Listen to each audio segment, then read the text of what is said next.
Boa tarde, comunidade de Lima Duarte. Estamos aqui para realizar o 11º programa, né, a Dalgisa na Rádio. Hoje teremos algumas temáticas interessantes. Eu e a professora Valquíria estaremos aqui apresentando. E esse programa irá ao ar no dia 27 de maio de 2021. Valquíria. Boa tarde, professor Lídio. Boa tarde a todos os nossos ouvintes da Rádio Serrana FM. Eu sou a professora Valquíria e eu vou apresentar para vocês agora a pauta do nosso programa de hoje. No primeiro bloco, nós teremos os informes sobre a escola com a professora Poliana. Ainda no primeiro bloco, o professor Henrique vai entrevistar o professor Leonardo, que é professor de Sociologia, Economia e Legislação 1 do CEFA, que é o Colégio Estadual Agrícola Rei Alberto I. Ele é da CEDUC do Rio de Janeiro, da Secretaria de Educação. Ele é doutorando do Programa Binacional de Pós-Graduação em Ciência, Tecnologia e Inovação na Agropecuária, e ele é especialista em Educação no Campo pela UFSCar. Depois, no segundo bloco, nós teremos a continuação dessa entrevista do professor Henrique com o professor Leonardo.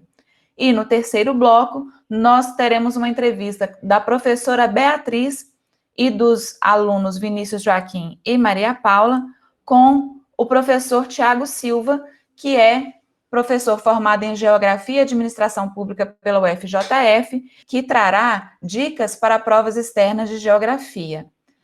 No quarto bloco, nós teremos o nosso encerramento. Tudo isso e muito mais você escuta hoje no nosso programa Dalgisa na Rádio, aqui na Rádio Serrana FM. Também teremos oferecimentos de músicas com o professor Neres. Então é isso, fique conosco e tenha uma ótima tarde. Escute nossa música tema agora.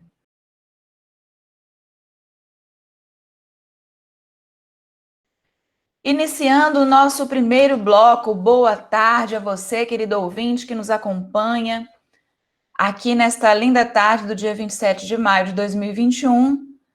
Eu gostaria de chamar a professora Poliana, que trará para nós os informes sobre a nossa escola, a Dalgisa de Paula Duque. Boa tarde, Poliana, como vai? Boa tarde, Valquíria, demais ouvintes da Rádio Serrana FM. Eu trouxe aqui alguns informes muito importantes da escola, nessa transição aí do primeiro para o segundo bimestre, né? O encerramento do primeiro bimestre já ocorreu, mas nós ainda temos muitos alunos que ainda não devolveram o material impresso. Na zona rural, esse material ele já foi recolhido, né? Já começou a ser recolhido na quinta-feira da semana passada. Porém, os alunos que moram na zona urbana, eles devem procurar a escola o mais rápido possível. Quem ainda não devolveu o PET 1 e as atividades do primeiro bimestre, bem como o livro didático, quem ainda não entregou este ano, não devolveu, né, não fez a troca do livro didático, deve fazer o mais rápido possível, procurar a escola, porque os professores precisam registrar essas atividades impressas, né? A gente precisa ficar um tempinho na escola, depois ser passado para o professor, então é preciso que devolva. E o livro didático, ele está fazendo falta para outros estudantes, então é preciso fazer a troca.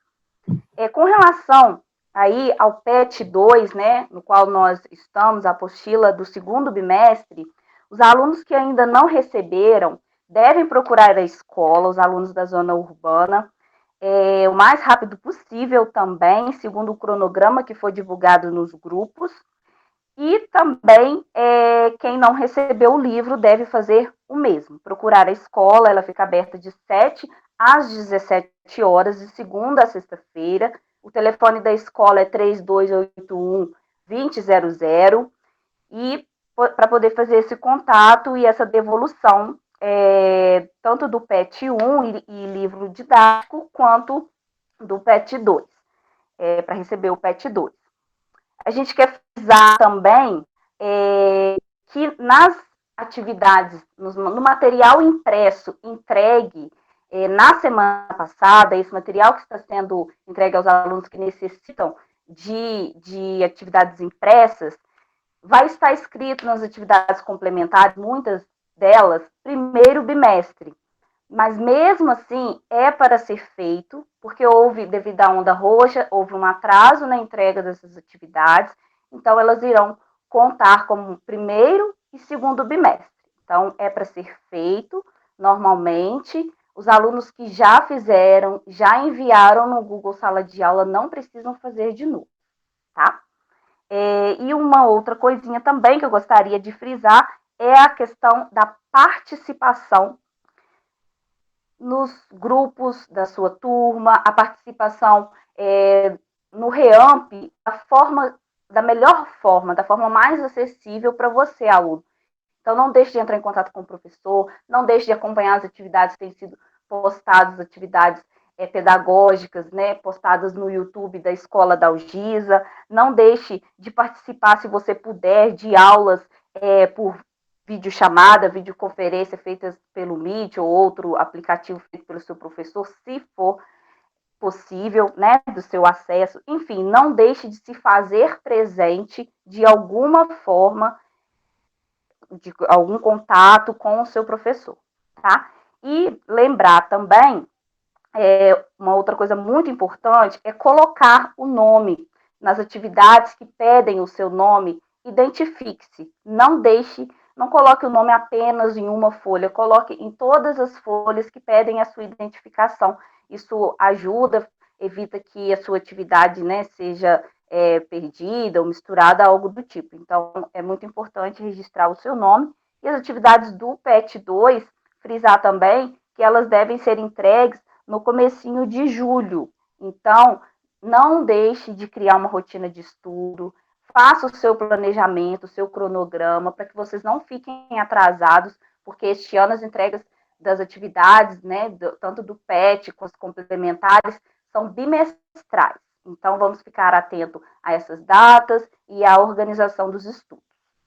Por hoje, são esses recadinhos que eu queria passar para vocês. Obrigado pela colaboração, professora Poliana. Gostaria hoje de conversar com vocês um pouco sobre o nosso trabalho nas escolas do campo, né? Que escolas são essas? São os segundos endereços que existem no Adalgisa, né? A escola de São Domingos da Bucaina e a escola localizada em Bitipoca. E essas escolas também não têm alunos só daquela região, mas de várias outras regiões próximas. Para estar dando ênfase a essas comunidades, nós, da Escola da Algisa, começamos a fazer encontros que justamente a planejar como a gente vai estar atuando nesses espaços escolares. E para continuar com esse diálogo, nós conseguimos convidar, né, o professor Leonardo, que é já um conhecido do nosso professor Henrique, que também atua nessas escolas e também participa desses encontros. Então, vou chamar o professor Henrique para estar apresentando melhor o professor Leonardo. Professor Henrique, por favor, chegue mais. Boa tarde, Lídio. Boa tarde, Valquíria, colegas professores, estudantes, comunidade de Lima Duarte, ouvintes da Rádio Serrana FM. Com satisfação hoje que a gente vem dar continuidade às conversas que a gente vem fazendo internamente na escola sobre educação do campo. Dessa vez ampliando um pouco mais o alcance desse diálogo, né, para a própria comunidade Lima Duartina. Né, a gente sabe que, apesar de existirem legislações que garantam o direito à educação do campo, essas normas ainda são muito recentes e boa parte da população, inclusive profissionais, ainda não sabem ao certo o que é a educação do campo, de onde que ela surge, né? O que é uma escola do campo, qual a importância de se garantir a existência das escolas do campo. E, para conversar um pouco sobre isso, a gente convidou o professor Leonardo, que também tem uma experiência já trilhada em relação à educação do campo. Professor Leonardo de Abreu Voit, ele é professor de Sociologia no Centro Familiar de Formação por Alternância, Colégio Estadual Agrícola Rei Alberto I, no Rio de Janeiro. É doutorando também do Programa Binacional de Pós-Graduação em Ciência, Tecnologia e Inovação na Agropecuária. e especialista em educação do campo pela UFSCar. Professor Léo, hoje a gente vai estar conversando um pouco, né, sobre a educação do campo e sobre a escola do campo. Léo, para quem ainda não conhece esse termo educação do campo, qual é a importância, qual é a necessidade da existência dessa modalidade de ensino e qual é a diferença de uma escola do campo para uma escola urbana em relação aos seus procedimentos pedagógicos e curriculares? Léo, boa tarde, seja muito bem-vindo. Boa tarde, pessoal. Antes de tudo, queria dizer que é um enorme prazer poder estar aqui com vocês, compartilhando algumas experiências, alguns conhecimentos, nossos estudos também, né? Muito importante a gente também reconhecer a importância da rádio, né? Dessa forma de comunicação nesse momento tão difícil, né? E muito provavelmente somente nós que moramos no campo e que as comunicações, né, mais comuns nas cidades não são tão fáceis, a gente sente muito mais, né, esse momento. E nesse sentido eu queria já parabenizar a iniciativa da escola estadual, da Adalgisa e de todos os seus professores por estar fazendo esse esforço no sentido de oferecer outras formas de diálogo com os alunos, com a comunidade, sobre temas que são relevantes, né, para nós, para nossas comunidades.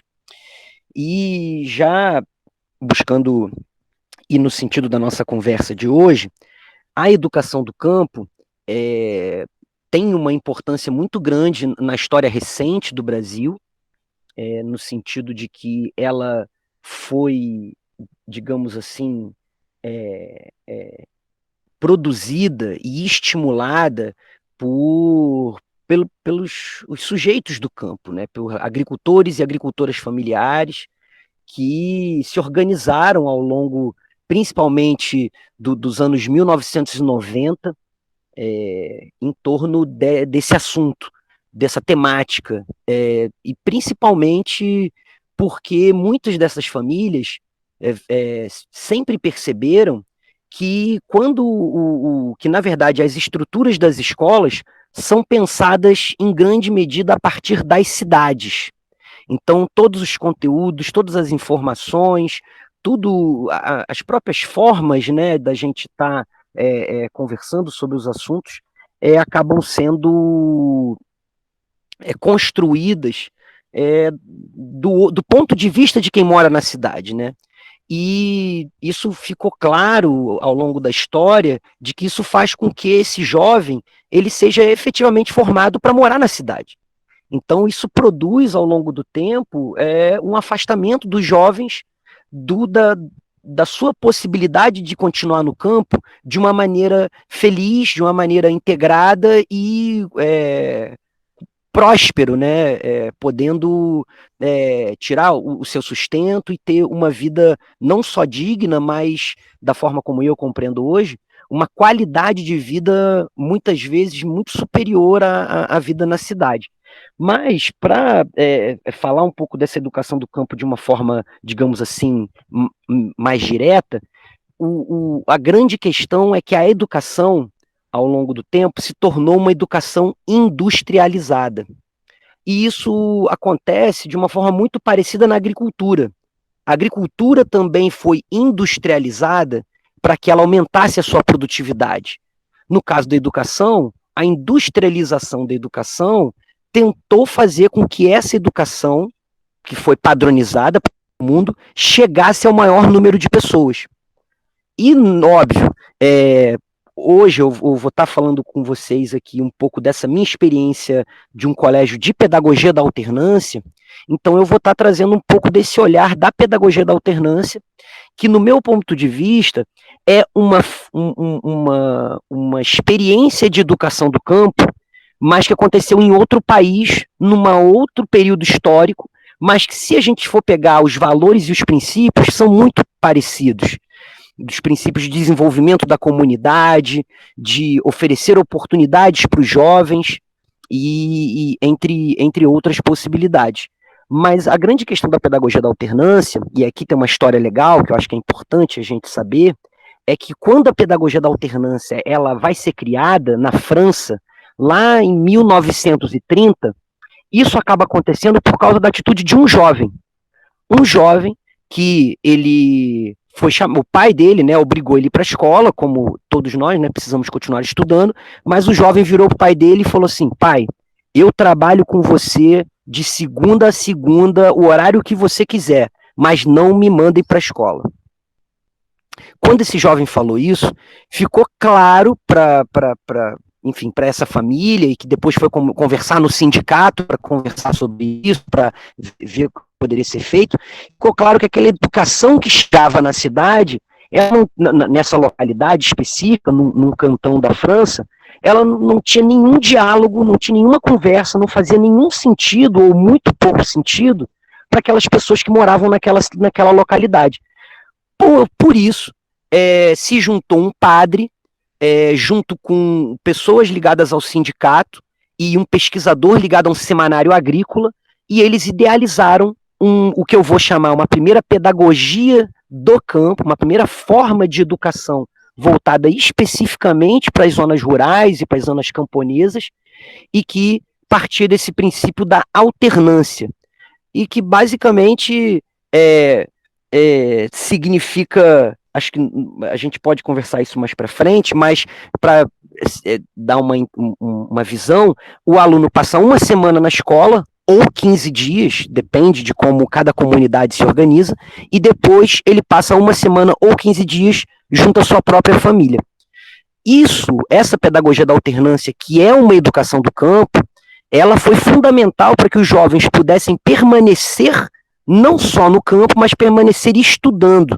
Porque para muitos jovens, você continuar estudando ou você tem que largar o trabalho na agricultura junto com a família, ou você muitas vezes até tem que sair do campo para conseguir estudar, né?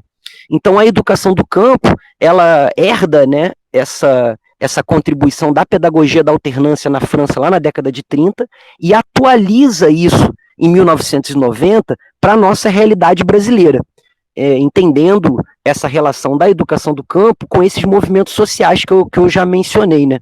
E esses movimentos sociais chamam muita atenção da importância associativa. Ou seja, a escola, por mais que, por exemplo, a escola estadual da Dalgisa, ela seja uma escola que tem uma contribuição do poder público, é fundamental que exista uma organização de parentes, de familiares, de alunos, que também participem das decisões que a escola toma. Então a educação do campo também vai chamar atenção para isso. Não dá para a gente simplesmente chegar na escola e não dialogar com o aluno, né? Então a gente também, na educação do campo, entende que o que vai ser decidido, que vai ser estudado junto, precisa ser construído junto com os alunos também. Tem uma série de outros princípios que eu acredito seriam importantes que a gente pudesse estar abordando, mas isso é só para dar uma ideia de quanto a educação do campo ela é importante, e a sua principal contribuição é com as questões ambientais e climáticas, né? Mas não somente. A educação do campo também defende a agroecologia, e a agroecologia entende que não existe agricultura sem cultura, sem sociedades e comunidades que, do seu modo, das suas tradições, das suas formas, tornou possível a continuidade da produção de alimentos, que é fundamental para sustentar as pessoas em todo o mundo hoje, né? Como última coisa para deixar aqui dessa importância da educação do campo, a agricultura familiar, a pequena e média agricultura, hoje alimenta 70% a 80% do planeta Terra. No Brasil, são cerca de 70% das pessoas que são alimentadas pela pequena e média agricultura familiar. Nesse sentido, ter uma educação que sirva a essas famílias de agricultores, para que elas possam não só continuar desenvolvendo o seu trabalho, mas continuar melhorando o seu trabalho, tornando ele mais economicamente interessante, aumentando o reconhecimento econômico do agricultor, mas também sugerindo alternativas mais sustentáveis para enfrentar os seus problemas, que são de diferentes tipos de problemas, né? Então a gente precisa de muito conhecimento, muita ciência para enfrentar isso. E a educação é fundamental, e uma educação do campo, então, se torna, enfim, sem ela, a gente não vai conseguir ter um mundo mais sustentável. Opa, Léo, muito rica o seu depoimento, né? Eu acho que essa conexão, estilo de vida povos tradicionais e agroecologia, ela vai garantir não somente que essas famílias continuem vivendo de forma tradicional, mas que as gerações futuras possam ter acesso a alimentos de qualidade, possam ter acesso a uma formação cultural diversa, né? Muito obrigado pela riqueza. Continuando aqui, você falou muitas coisas aí que me fizeram pensar, né? Você trouxe a necessidade da escola do campo, ela ser democratizada, ela acolher as vontades, né, da comunidade, os interesses e as necessidades daquela comunidade. Falou também um pouco da própria origem histórica da educação do campo no Brasil, que vem da necessidade dos povos do campo de ter um espaço escolar que reconheça as potencialidades do campo, né? Então, o que a gente percebe hoje, ainda na maioria das escolas, é que o ensino, como você mesmo falou, ele é voltado para a realidade urbana, ele valoriza excessivamente os modos urbanos e os valores urbanos, né? Deixando de lado uma imensa riqueza de conhecimentos, né? Culturais, ambientais, econômicos, das populações do campo, né? E a gente sabe que a escola, principalmente a escola do campo, ela tem um papel fundamental para a comunidade. Muitas vezes ela mobiliza aquela comunidade economicamente, socialmente, e o que a gente percebe é que o enfraquecimento das escolas do campo também se reflete no enfraquecimento das comunidades, né? Quando a gente perde uma escola do campo, e hoje a realidade no Brasil é que muitas escolas do campo estão sendo fechadas, a gente sente que a comunidade também, de certa forma, se enfraquece, até pela própria necessidade de buscar um outro espaço escolar para que essas crianças estudem. Então, nesse sentido, Léo, eu queria que você falasse para a gente um pouco qual é a importância da gente ter legislações hoje que compreendem a educação do campo e a existência das escolas do campo como um direito.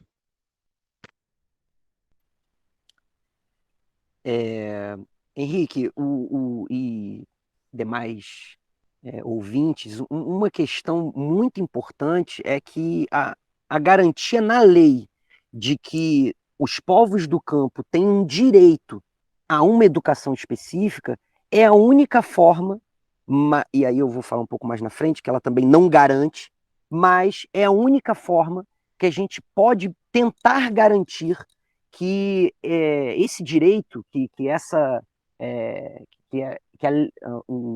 a possibilidade de poder ter acesso a esse tipo de educação tenha que ser garantida, independente de se o professor da escola ou o secretário de educação do município ele concorde com esse ponto de vista ou não. E aí isso é fundamental, e isso aconteceu através do decreto 7.352 de 2010, se não me falha a memória, que é o decreto que institui a Política Nacional de Educação do Campo. Então, as lutas das comunidades, das diversas comunidades no Brasil por uma educação do campo começa depois do meio de 1990, então começa em 1997.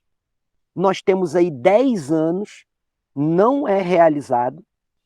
Temos aí, na verdade, 1997, 2007, tem 10 anos ainda isso não havia sido concluído enquanto um direito, enquanto um decreto, uma lei, algo que garantisse que isso tenha que ser atendido. E somente em 2010 a gente teve essa consolidação. Então a lei ela serve para consolidar, para obrigar que o poder público, por mais que ele possa ter a pessoa que ocupa, né, o cargo da vez, tenha uma opinião X ou Y, uma opinião a favor ou contrária, ela é obrigada a garantir esse direito. E isso é importante a gente mencionar de como que as nossas ações hoje de brigar pela educação do campo, muitas vezes vão estar só gerando um efeito numa lei que a gente vai poder estar garantindo esse direito a todo mundo pelo menos 10 anos daqui para frente. Então torna-se fundamental que não só nós, professores, a gente também atue em prol dessas políticas públicas, mas que os próprios jovens possam tomar consciência dessas lutas políticas em torno do direito deles terem esse acesso e estarem desenvolvendo as suas formas de organização, né?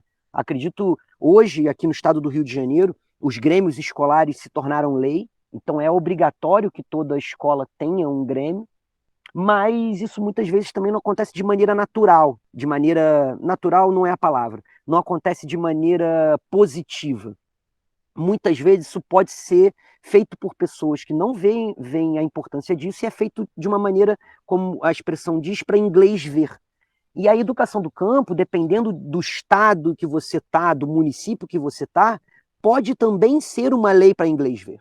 Então, outra coisa que eu gostaria de deixar claro, que é muito importante que a gente entenda, é ter uma lei da educação do campo é melhor do que não tê-la? Com certeza absoluta. Mas ter a lei da educação do campo não traz a certeza de que essa lei será respeitada.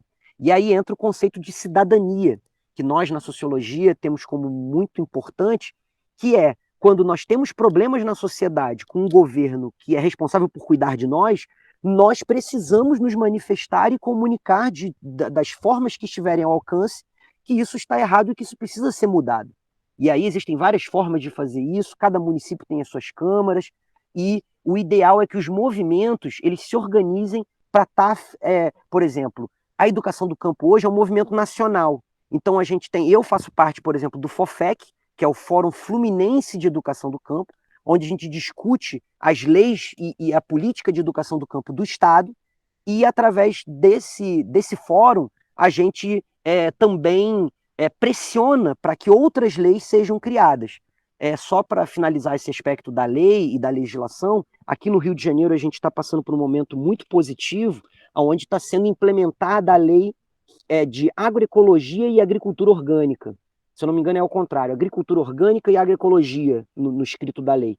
Mas basicamente está começando a ter uma legislação que aponta num caminho que todas as escolas de educação do campo que se baseiam nesse histórico de educação do campo também apontam. E isso também tem acontecido com muita participação nossa, tanto professores de escolas quanto pesquisadores que têm parceria com a escola e que trabalham com essa temática agrícola.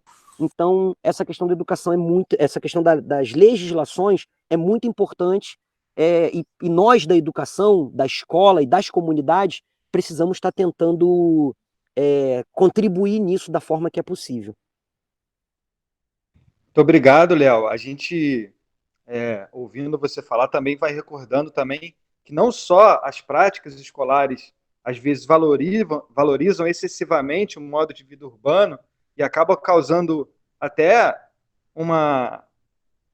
atingem a autoestima do jovem do campo, né, que não se sente valorizado, mas também os próprios materiais didáticos, eles também não valorizam os aspectos da realidade do estudante, e isso certamente influencia diretamente ao engajamento desse estudante no espaço escolar, ele se sentir acolhido e se desenvolver naquele espaço.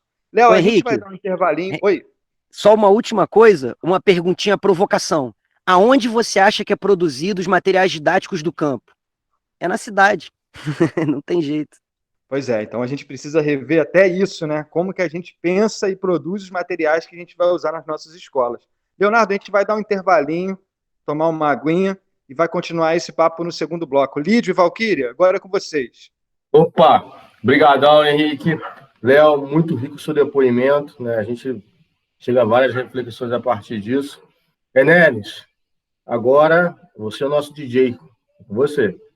Vamos sim. Beleza, Lídio. Gente, tem uns pedidos de música aqui. Primeiro, Há Tempos, do Legião Urbana, pedido do professor Bruno Paiva. E também o pedido da professora Valquíria, né, a música Paciência, do Lenine. Vamos de música, galera!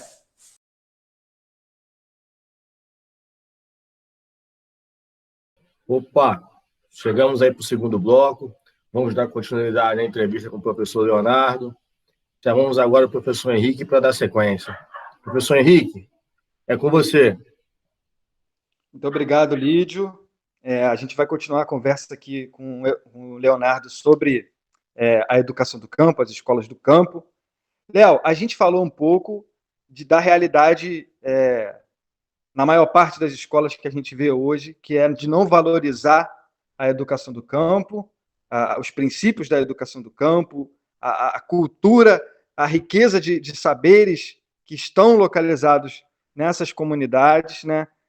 Enfim, todas as necessidades que tem ali, que a escola pode ser um mobilizador e potencializador da comunidade. A realidade, de fato, ela não ainda é nem próxima do ideal em relação ao reconhecimento dessas potências. Mas eu queria te fazer uma pergunta.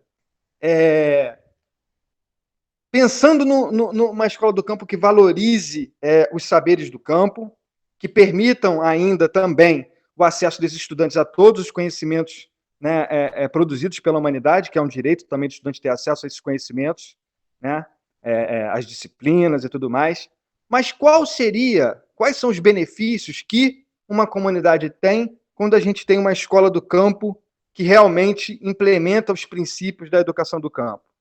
Bem, Henrique, uma das questões que eu acho mais importantes é, primeiro de tudo, se identificar como um membro de uma comunidade do campo, uma comunidade camponesa, e a possibilidade de se identificar com uma cultura que tem uma relevância enorme. E eu chamei a atenção nas primeiras perguntas sobre a contribuição na produção de alimentos, né, que é o mais visível, que a gente vê logo de cara, mas hoje a gente já sabe que os locais no mundo onde existe maior conservação da natureza e maior integração com a natureza de uma maneira sustentável é onde estão presentes agricultores e agricultoras familiares, povos e comunidades tradicionais. Lógico, agricultores familiares, aqueles que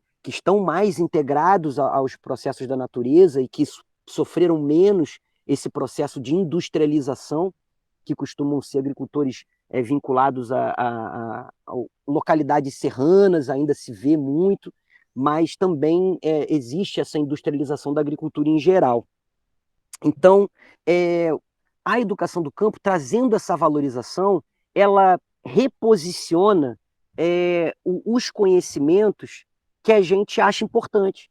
E aí, por exemplo, uma coisa que aconteceu lá na escola e que eu acho que não foi uma valorização de uma cultura local, mas só aconteceu por causa das articulações da educação do campo, muita gente não sabe, mas durante alguns anos, o Instituto Souza Cruz, que trabalha com cigarro, estimulou a organização da educação do campo no país, porque grande parte da produção de tabaco é feita por agricultores familiares. E eram feitas, na época em que eles tinham uma condição financeira melhor, 2 tipos de atividades por ano. Uma atividade era um encontro nacional de jovens rurais, e no outro ano tinham os intercâmbios. E aí isso tudo era financiado pelo Instituto Souza Cruz. Com todas as contradições, que é você participar de um evento que é financiado por uma indústria do cigarro, né? E a indústria do tabaco ela é muito cruel em diversos aspectos, eles tentavam fazer essas questões como uma forma de compensar esses problemas que a indústria do cigarro traz. E, através de um desses intercâmbios, uma jovem da Bahia foi lá para a nossa escola, uma jovem de uma escola do campo da Bahia, de um centro familiar de formação por alternância, visitou a nossa escola e ficou na casa de uma família. Essa aluna compartilhou com essa família que na casa dela, através do projeto profissional dela, da escola do campo, ela construiu um biodigestor na casa dela, para produzir energia para a família dela. Essa ideia pegou na família onde ela foi recebida, e o projeto profissional de uma das alunas que recebeu ela foi desenvolver um biodigestor para sua família. Então, através de um projeto que tem por orientação a educação do campo, uma família desenvolveu uma tecnologia social, uma inovação que ao mesmo tempo é barata e que permitiu com que a família economizasse recursos e percebesse que ela possui conhecimentos e tecnologias e inovações e que isso não é só uma característica dos centros urbanos. Então, olhar os agricultores como experimentadores, como pesquisadores, E hoje, a gente, com as mudanças climáticas, o quanto que todo o ambiente está sofrendo com isso tudo, as pessoas que estiverem desenvolvendo formas mais inteligentes, mais sustentáveis, mais agradáveis, não vai demorar muito, as pessoas vão estar pagando para colher os seus próprios alimentos em um local onde ela veja e sinta que é um lugar bem cuidado. Então, muito provavelmente, essas escolas de educação do campo vão ter esse papel de, assim como desenvolveu essa tecnologia, propiciar não só esses conhecimentos universais, que o Henrique mencionou, que o professor Henrique mencionou, mas a capacidade de construir conhecimentos novos, de inventar, de desenvolver soluções que não existem em lugar nenhum. E eu acho que a educação do campo tem essa possibilidade e traz essa contribuição para as comunidades, onde a gente pode também, através da educação do campo, dar oportunidade para os nossos gênios do campo, para as nossas mentes brilhantes do campo, que muitas vezes, porque não é brilhante em matemática, não, o seu brilhantismo não vai ser enxergado como brilhantismo. Então, a educação do campo traz essa oportunidade da gente dar espaço para as genialidades do campo poderem descobrir os seus próprios caminhos e terem esse apoio, né, da educação e do conhecimento. Muito interessante, Léo. E pensando aqui nesse princípio de observar o estudante não só como um receptor de informações e de conhecimentos, mas, na verdade, como um produtor de conhecimento, como um pesquisador, né, que busca, por interesse próprio, também conhecer algo, né, que lhe é necessário, a gente começa já a pensar que essa escola do campo, ela realmente tem alguma diferença com a escola convencional, que ainda, em muitas realidades, na maior parte, trabalha com a perspectiva muito convencional de ensino, né? Onde o estudante está ali só para absorver, e muitas das vezes ele está absorvendo conteúdo que não tem a ver com a vida dele, e isso certamente se reflete na sua desmotivação, na sua desmobilização, na sua falta de reconhecimento com o espaço escolar, e aí não só no campo, mas na cidade também. Você falou, Léo, de dois conceitos aí, que talvez eu gostaria que você explicasse um pouco melhor para a gente se aproximando mais dessas ideias. Você falou de biodigestor e de que ele é uma tecnologia social. Você poderia explicar para nós o que é uma tecnologia social, o que é esse biodigestor, e talvez entrar mais um pouco nesse princípio, nesse fator orientador da educação do campo, que é a agroecologia, em contraposição com o agronegócio, que é o que a gente vê hoje como o principal modelo, né, de incentivado no país? Bem, Henrique, muito bem lembrado. É importante a gente também aprofundar sobre essas questões. Uma tecnologia social, ela é uma tecnologia, uma inovação, mas que ela consegue ser replicada de uma forma que não tem custos excessivos, ela pode ser facilmente replicada. Então, ela não é uma tecnologia de laboratório que exige insumos mais caros, os materiais mais difíceis de encontrar. A tecnologia social, ela vai ser possível ser replicada em quase todos os lugares do mundo, vamos dizer assim, fazendo um exagero, mas a ideia é basicamente essa. E nesse caso que eu contei, isso aconteceu de fato, né? Foi uma família na Bahia que construiu, uma pessoa dessa família foi para um outro estado, passou meia dúzia de dias na casa dessa família, conversou sobre a tecnologia social que tinha na sua casa, que é esse biodigestor, e isso foi possível ser replicado. Agora, o que é o biodigestor? O biodigestor nada mais é do que um recipiente que a gente constrói, e aí tem alguns modelos, tem um modelo indiano, tem modelo chinês. Em geral, é um buraco que você faz na terra, e aí você constrói ele de alvenaria para ele ficar todo selado, né? Para ele ficar. Tem outras estratégias para você usar também um plástico, e aí você vai colocando matéria orgânica dentro desse lugar. Essa família utilizou especificamente esterco de gado, e também experimentou esterco de porco. E aí conseguiu, inclusive, verificar que há diferença no rendimento de energia que esse biodigestor dá, dependendo se é esterco de boi ou se é esterco de porco. Então, uma experiência de uma tecnologia social para trazer um benefício para a família, envolvendo até conhecimentos que às vezes não tinham nem sido pensados ainda, em comparar diferentes tipos de esterco, por exemplo. E aí a gente está falando de liberação de metano, que é o gás CH4, que é um gás que é responsável pelo efeito estufa, ou seja, um gás que ser liberado pela atmosfera diretamente não é bom, e a gente pode estar queimando esse gás para gerar energia, e aí ele vai gerar certamente algum resíduo, mas é menos perigoso do que liberar esse metano direto na atmosfera. Então, essas são as questões relacionadas à tecnologia social e ao biodigestor, e a ideia da agroecologia, de uma agricultura ecológica, mas também socialmente justa e economicamente viável, tem tudo a ver com o desenvolvimento de tecnologias sociais, né? Esse é um pouco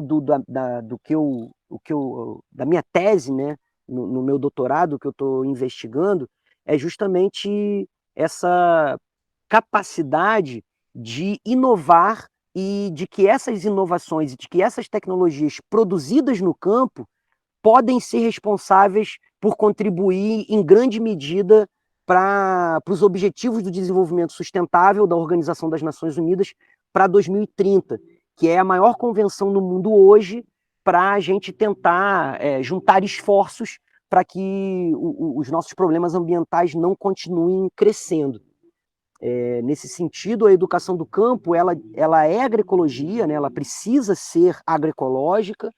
Eu acredito que ela deve se debruçar sobre as tecnologias sociais que a educação pode ajudar a trazer para as comunidades e fortalecer essa relação da escola com a comunidade. Perfeito, Léo, perfeito, né? Enquanto o agronegócio ele pensa na produção para o lucro, né? E sem uma distribuição de riqueza que contemple todos os personagens envolvidos, né? Então, no agronegócio há uma concentração de riqueza e uma não preocupação com as consequências sociais e ecológicas, né, desse tipo de produção. A agroecologia ela considera outros princípios, né, de trabalho respeitando a saúde social das pessoas, o meio ambiente, uma produção que não se utilize de veneno, que vai poluir a terra, que vai gerar doença nas pessoas que estão consumindo aquele alimento, mas também, principalmente, nas pessoas que estão manejando aqueles tipos de agrotóxicos, né? Então, realmente, são elementos muito importantes de se trabalhar em qualquer escola, mas na escola do campo, essencial para que se pense em tecnologias sociais, né, que sirvam como alternativa, tanto em relação à poluição,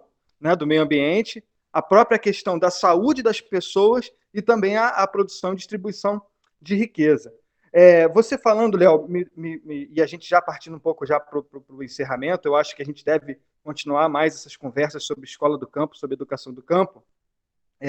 A gente vem conversando sobre as diferenças também numa escola do campo, né? O que ela tem de diferente, e você trouxe essa questão da pesquisa, né? Do estudante ser protagonista, dele também fazer parte das decisões sobre o que se é estudado, como se é estudado, né? Ele ser um personagem ativo nesse processo.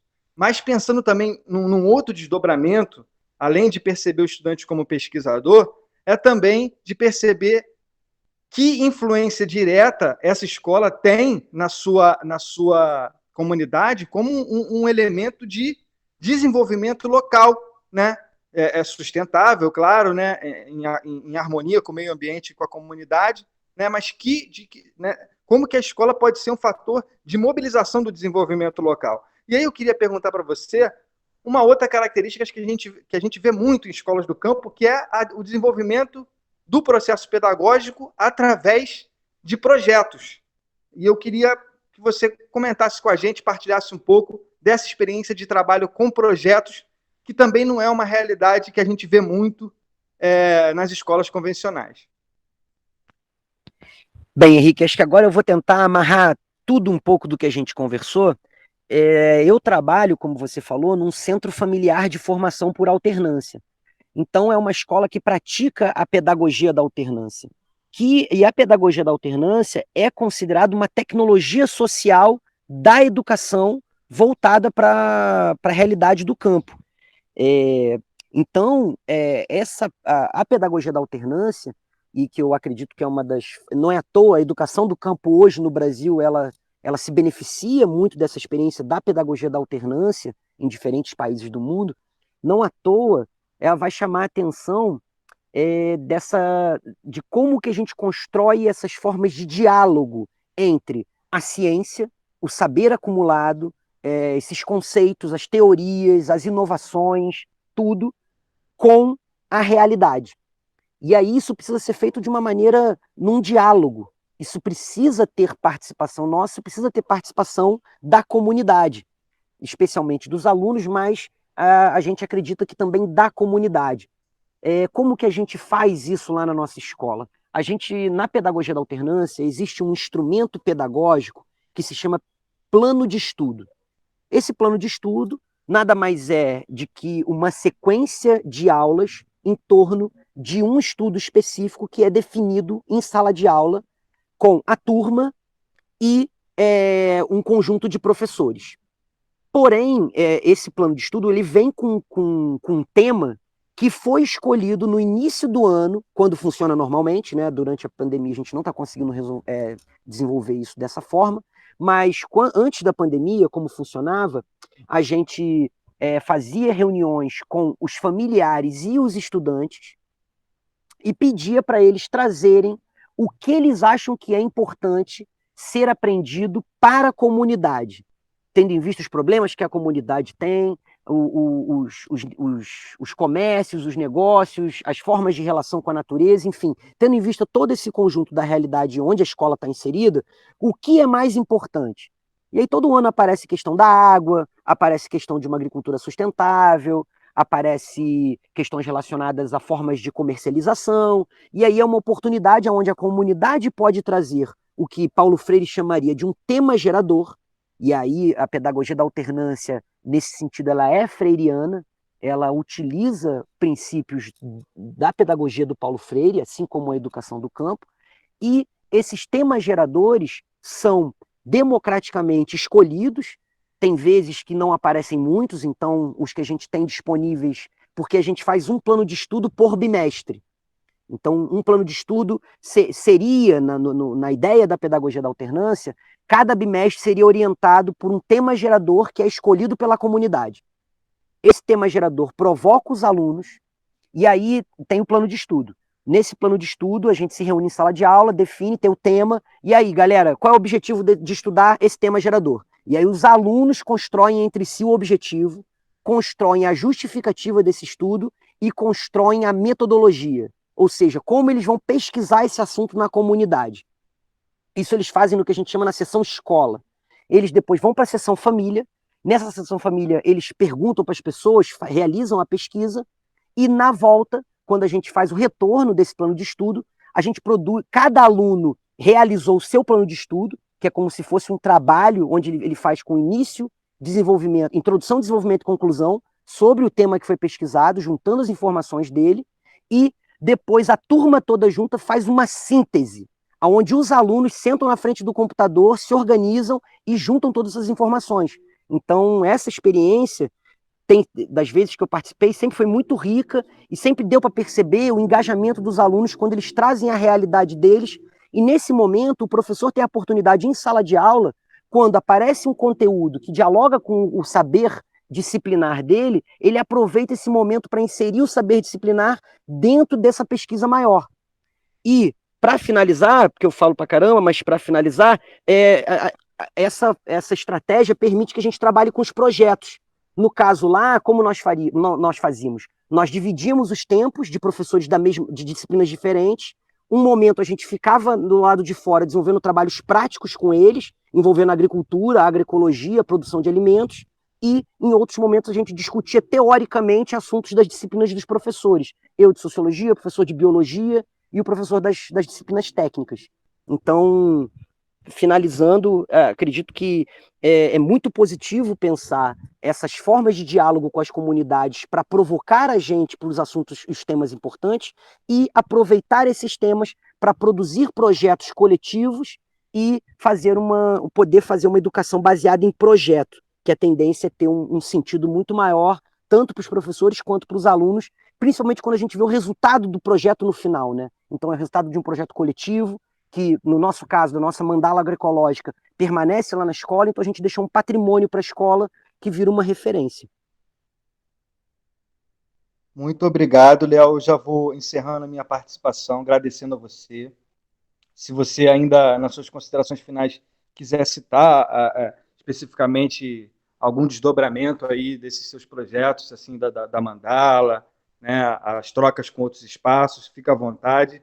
Mas, desde já, a gente agradece a sua participação, né, e esperamos que a gente possa estreitar cada vez mais as relações entre as diversas realidades do campo, as escolas do campo, e mantenha esse diálogo de troca, que eu acho que é fundamental para o crescimento, né, e para a consolidação da educação do campo e das escolas do campo. Um abraço, meu amigo, muito obrigado aí pela sua participação. Henrique, eu que agradeço a oportunidade, me sinto muito lisonjeado por poder estar conversando com todos e todas vocês sobre um assunto que tenho dedicado a minha vida a estudar ele, acho que ele merece toda a nossa atenção.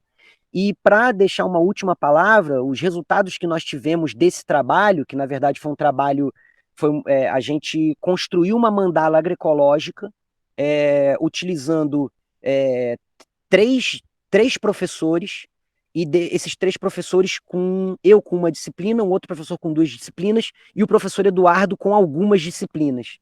E os alunos que desenvolveram esse projeto depois foram convidados a apresentar esse projeto na Feira de Ciências de Nova Friburgo.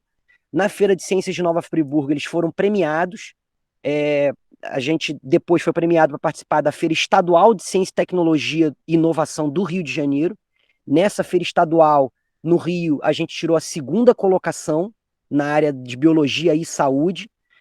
Fomos habilitados para a Feira Internacional de Ciência e Tecnologia e Inovação de Novo Hamburgo, que é a maior feira da América Latina de Ciência e Tecnologia de ensino médio e médio técnico.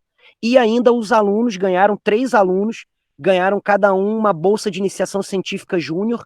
Isso, eles ganharam essa bolsa no primeiro ano e tiveram essa bolsa, se eu não me engano, por 1 ou 2 anos. Então, foi um ótimo resultado, onde nós pudemos oferecer para alunos do ensino médio público a oportunidade de ganhar um recurso, mesmo que fosse pouco ou simbólico, para continuar desenvolvendo os seus estudos. Então, para a gente, isso foi um sinal de que estávamos no caminho certo. E deixo aí essa saudação de que é possível desenvolver trabalhos diferentes, alternativos. A realidade é sempre muito desafiadora, mas quando a gente se organiza com outros professores bem intencionados e com vontade de fazer algo diferente, dar sua contribuição, é sempre possível a gente fazer algo diferente. É o exemplo aí desse programa de rádio super interessante, que eu me sinto muito honrado de poder participar e contribuir. Um forte abraço para todo mundo, muita saúde para todo mundo, se cuidem, e força para nós passarmos por esse momento difícil. É isso aí. Agora vamos voltar aqui aos outros blocos do nosso programa. Lídio, Valquíria, com vocês. Obrigado, Henrique. Leonardo, suas palavras vão ecoar na eternidade. Muito, muito grato pelo seu relato. Tá? Agora eu vou chamar nosso DJ. Enéres, é com você, irmão. Valeu, Lídio. Tamo junto.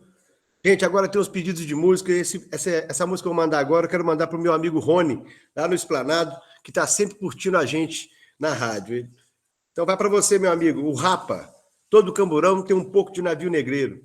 E também temos o pedido da professora Beatriz, que é com a música Não Vou Sair do Campo, de Gilvan Santos. Vamos de música, galera!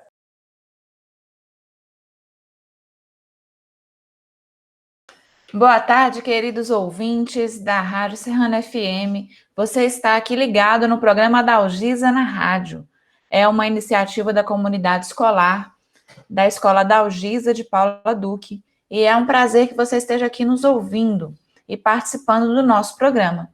Agora, no terceiro bloco, nós faremos uma entrevista da professora Beatriz e dos alunos Vinícius, Joaquim e Maria Paula, com o professor Tiago Silva. O professor Tiago Silva é vereador aqui na cidade de Lima Duarte, e também é professor de geografia, né? Ele é formado em geografia e em administração pública pela UFJF.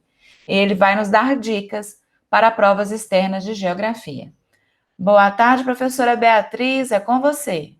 Boa tarde, ouvintes da Rádio Serrana. Boa tarde, Lídia e Valquíria. Como é sempre enriquecedor nossas conversas com ilustres convidados. E agora, para terminar o nosso programa, vamos conversar com o professor Tiago, da área de Ciências Humanas. Seja bem-vindo, Tiago. E para começar essa conversa, eu chamo Maria Paula. Boa tarde, professor Tiago. Boa tarde aí para os meus colegas, né, que estão aí toda semana com a gente gravando esse belo programa. Então, Tiago, você poderia nos contar um pouquinho da sua trajetória estudantil e profissional até aqui? Boa tarde a todos. Primeiramente, eu gostaria de parabenizá-los por essa iniciativa tão importante para o nosso município, para os nossos estudantes, que é levar ao conhecimento de todos, através da Rádio Serrana, principalmente para aqueles alunos e aquelas pessoas que não têm acesso à internet, temas de grande relevância para a nossa sociedade. Dizer que é um prazer muito grande estar aqui falando com vocês e que nós vamos nos abrir aqui e falar aquilo que é de suma importância para todos. Bem, eu sempre gostei muito de estudar. Meu pai fica até meio preocupado comigo, porque ele fala que eu nunca paro de estudar. E sempre que eu termino um curso ou uma graduação, eu vou em busca de outro. Isso para mim é um prazer muito grande. Na escola, eu sempre tive muita facilidade. E até a 8ª série, que hoje é o 9º ano, eu não entendia muito bem o que era uma universidade, como que eu poderia fazer para ter uma profissão, porque esse debate que é feito hoje nas escolas, principalmente nas escolas públicas, essa abertura que vocês, no caso, os alunos, têm com os professores e com a administração escolar como um todo, não era muito corriqueiro na nossa época. Mas eu sempre falei que eu queria ter uma profissão. E aí, eu sempre trabalhei desde cedo. Aos 11 anos, eu comecei a vender picolé, porque eu me lembro que eu vi uma camisa numa loja, eu queria aquela camisa. E o meu pai, ele não poderia me dar aquela camisa por conta do poder aquisitivo nosso, que era baixo. E eu falei assim, eu preciso daquela camisa. E aí eu comecei a trabalhar. E aí eu vendia picolé, vendia mexerica, trabalhei em açougue, trabalhei em padaria, trabalhei com estofamento de carro, com estofamento de sofá. E aí, quando eu estava no primeiro ano do ensino médio, eu comecei a trabalhar numa oficina elétrica de carros. É uma profissão muito bacana, mas eu não gostava daquilo de forma alguma. E aí eu pensei assim, gente, eu tenho que estudar, eu tenho que dar um jeito na minha vida, porque eu quero trabalhar com aquilo que eu gosto. Porque eu achava insuportável trabalhar com alguma coisa, mesmo que aquilo me dava uma renda financeira significativa, mas eu não gostava. Você acorda de mau humor e termina o dia mal-humorado. E aí, lá para abril, mais ou menos, de 2003, quando eu estava no primeiro ano, eu ouvi falar do PISM, que é o Programa de Ingresso Seletivo Misto, que hoje vocês, lá na 5ª série, lá no 6º ano, vocês já sabem o que é, mas a gente ainda estava meio perdido, porque eram os anos iniciais do PISM. Se eu não me engano, o PISM tinha acontecido a primeira edição em 2000. E aí nós fomos apresentados ao PISM, nós, que eu falo assim, os alunos que se interessaram, eu lembro que na escola, a gente estava na Dalgisa, porque aqui na Joaquim Delgado, no bairro Cruzeiro, onde eu moro, não tinha ensino médio, então a gente tinha que estudar lá em cima. Ao todo, foram 5 alunos que fizeram o PISM 1. E a gente foi fazer o PISM, meio sem saber o que a gente estava fazendo. A gente estava no ensino médio, que nem livro didático tinha. A gente tinha que fazer inscrição pela internet, quase ninguém tinha internet, nas escolas praticamente também não tinha. Então, assim, a minha trajetória foi de muito esforço. Então, eu fiz o PISM 1, não fui tão mal, aí eu fiquei animado, eu pensei, poxa, eu fui bem, eu não tenho nem acesso ao livro didático e tal, mas nós tínhamos algo que hoje, infelizmente, muitos alunos não têm, que é aquela vontade de estudar, A gente estudava à noite, os professores eram maravilhosos. Destaco aqui a Marileia, professora de geografia, que era uma pessoa excepcional, a qual me influenciou muito a tomar a decisão de estar cursando geografia.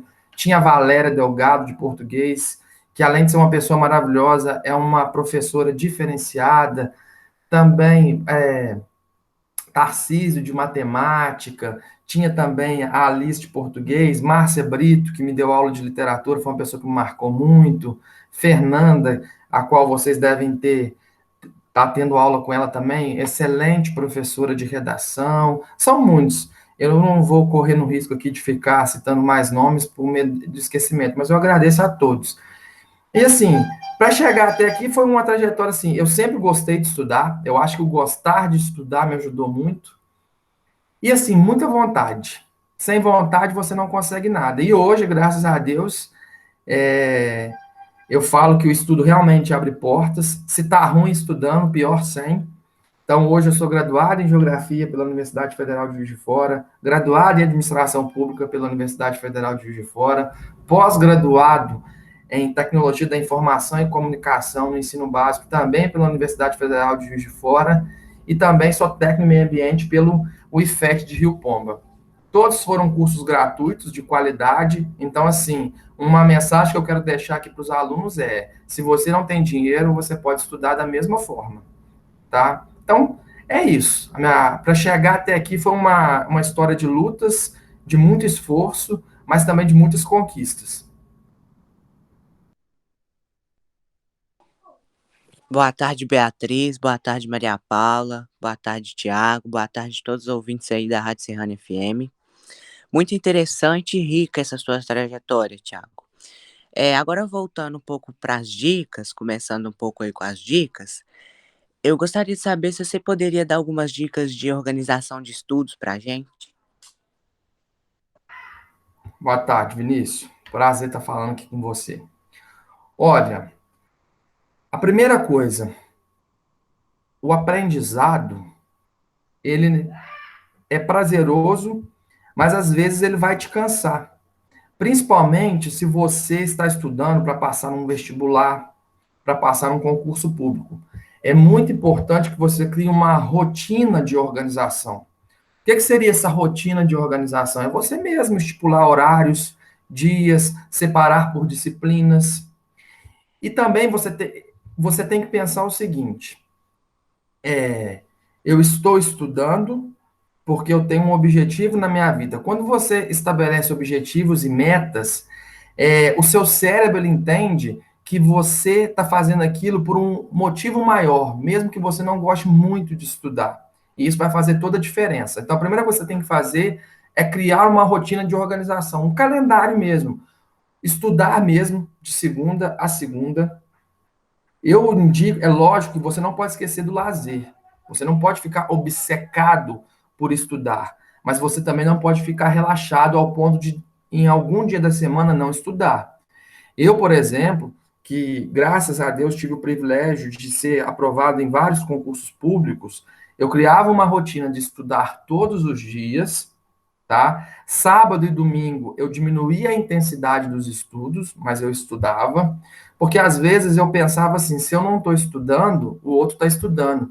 Principalmente em concurso público ou em vestibulares que você está mirando cursos que são muito concorridos, como medicina, odontologia, engenharia, direito. Então você tem que estudar, criar essa rotina, associar essa rotina com o lazer, não deixe de aproveitar a vida, saia com seus amigos também.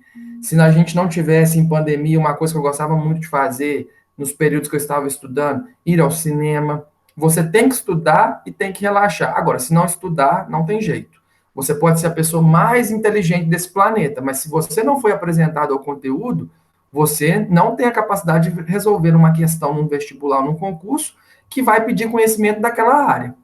Uma outra dica também que eu acho importante, e eu tenho o costume de fazer isso com os alunos dentro da sala de aula. Primeiramente, não fique só em leituras. Tenha teoria, assista o vídeo daquele conteúdo, daquela disciplina, mas resolva exercícios. Resolva exercícios. Por quê? Porque nós aprendemos, e isso já é provado cientificamente, mais com os erros do que com os acertos. Então, quando você erra uma questão, e aí você entende o porquê que você errou, aquilo virou um aprendizado. O nosso cérebro lembra mais daquilo que a gente errou, e lembrando daquilo que a gente errou, o cérebro induz ao acerto, tá? E uma dica que eu dou para vocês também, para pedirem aos seus professores em sala de aula, é que qualquer exercício, qualquer avaliação que seja dada para vocês, que o professor corrija com vocês ela em sala de aula, isso faz toda a diferença. Isso é um costume que eu tenho, e os alunos gostam muito e me dão um feedback de que isso é muito produtivo para eles no aprendizado. Porque aí, por exemplo, você tem uma questão lá, a gente está resolvendo a questão de número 2, e a letra correta é a letra E. Eu vou explicando para eles por que da letra A até a letra D ele não poderia marcar, tá? Então, organizem a sua semana de estudos, não deixe de aproveitar a vida, associe seus estudos ao lazer e estude muito resolvendo questões. Isso vai fazer toda a diferença para vocês.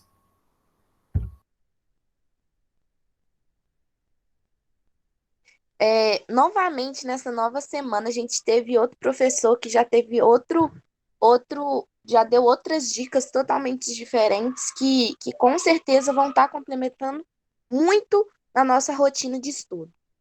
Agora, Tiago, quero saber um pouquinho o que levou a você a escolher essa área de humanas. Olha, na verdade, o meu maior sonho era ser dentista. E aí, o que acontece? Eu fui pesquisar quais que eram as reais possibilidades de eu me tornar um dentista, no sentido de que era um curso concorrido, né, um curso bastante concorrido, mas que mesmo eu estudando em uma universidade pública, gratuita e de qualidade, eu teria muitos gastos.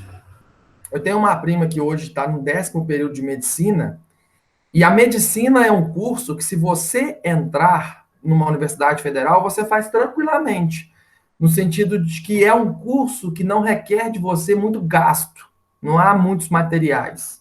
Por exemplo, ela está no 10º período, o que ela tem mesmo de material que ela teve que comprar é um estetoscópio. Já a odontologia, não, a odontologia é um curso muito caro. Então, assim, a odontologia era, na época, a minha primeira prioridade. Só que eu tive que pôr os pés no chão, porque era um curso integral, ou seja, você tem que estudar de 7 às 7, de 7 da manhã às 7 da noite.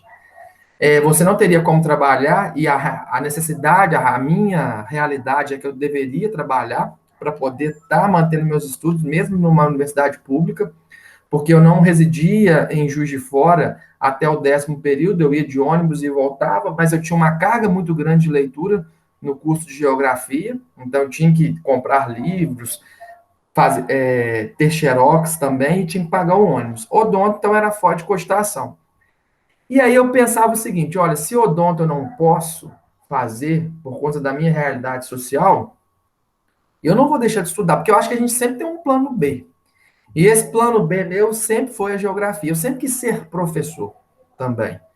Eu pensava assim, eu vou ser dentista, mas também eu vou ser professor depois. E eu sempre gostei da área de geografia. Muito, muito, muito. Por quê? Porque a geografia é uma ciência que eu brinco que ela é muito diferenciada. Tem uma frase eu esqueci qual físico, eu não me recordo qual. Ele falou que queria ser geógrafo, na verdade, mas que a geografia exigia dele muita coisa, porque a geografia, ela vai lá, ela passa pela geopolítica, vai pela geografia física, chega na geografia humana. Então, ela te dá uma visão de tudo, mas nada quebrado, tudo interligado. Então, eu sempre tive um fascínio muito grande pela geografia.